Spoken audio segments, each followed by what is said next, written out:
வணக்கம். கார்த்திகை தீபம் வரப்போகுதுங்க. இதுல வந்து நம்ம வந்து பூஜை பொருட்கள், அப்புறம் குத்து விளக்கு இதெல்லாம் நம்ம வந்து கழுவி ரெடி பண்ணுவோம்.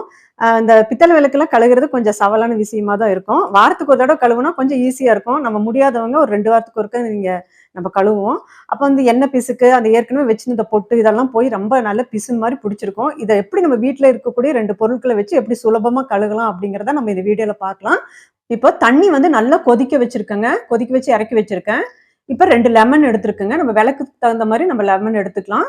இப்போ என்கிட்ட கொஞ்சம் அதிகமா இருக்குது. குத்து விளக்கு இதெல்லாம் பூஜை பொருள் நெறைய இருக்கனால, நான் வந்து இப்ப 2 லெமன் எடுத்திருக்கேன். உங்களுக்கு பொருளுக்கு தகுந்த மாரி நீங்க எடுத்துக்கங்க. நல்ல பழுத்த லெமனா இருக்கணுங்க. இப்ப இந்த லெமன வந்து அறுத்து இதுல அந்த கொதிக்கிற தண்ணீல சாறு பிழிஞ்சு விட்டுறலாம். இப்ப தொடச்சு எடுத்து அந்த விளக்கெல்லாம் அப்படியே நம்ம இந்த கொதிக்கிற தண்ணீல அப்படியே விட்டுறலாங்க.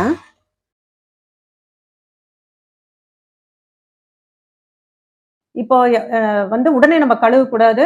இந்த கை வந்து இந்த சூடு பொறுக்குற அளவுக்கு நம்ம விட்டுறணுங்க. கொஞ்சம் வெது வெதுன்னு தண்ணி ஆகும்போது நம்ம எடுத்து கழுவிடலாம். இப்ப லேசா இப்படி நம்ம தேய்ச்சாலே நல்லா அழுக்கு விட்டுருங்க.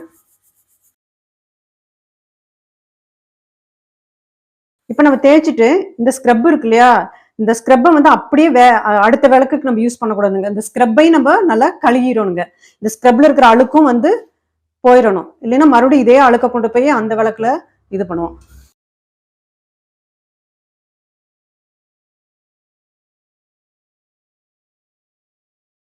பாருங்க பளிச்சுன்னு ஆயிடுச்சு. இப்படியே வச்சிடலாம்.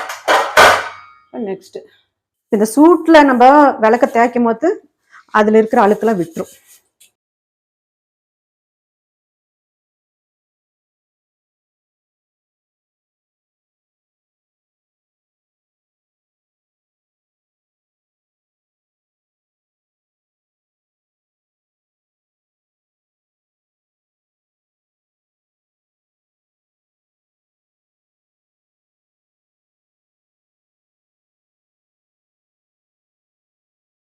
இங்க கொஞ்சம் கருப்பா இருக்குது. இத கடைசியில தேய்ச்சுக்கலாங்க.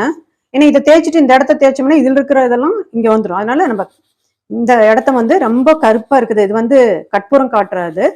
அது வந்து இப்போ இத தேய்ச்சுட்டு இது கடைசியா தேய்ச்சிடலாம்.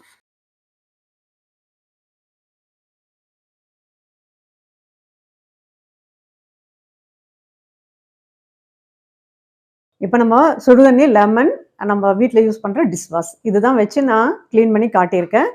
நல்லா பளிச்சு பளிச்சுன்னு வந்திருக்கு பாருங்க. அப்படியே தங்கம் மாரி தக தகன்னு ஜொலிக்குதுங்க. இந்த மாரி நம்ம கழுகி, நம்ம திரி போட்டு அதுக்கு பொட்டு வச்சு, பூ வச்சு, நம்ம விளக்கேத்தும்போது ஒரு பாசிட்டிவான எனர்ஜி நமக்கு கிடைக்கும். வரும் கார்த்திகை தீபத்துக்கு நீங்களும் இந்த மெத்தட ஃபாலோ பண்ணுங்க. நன்றி. மீண்டும் சந்திப்போம்.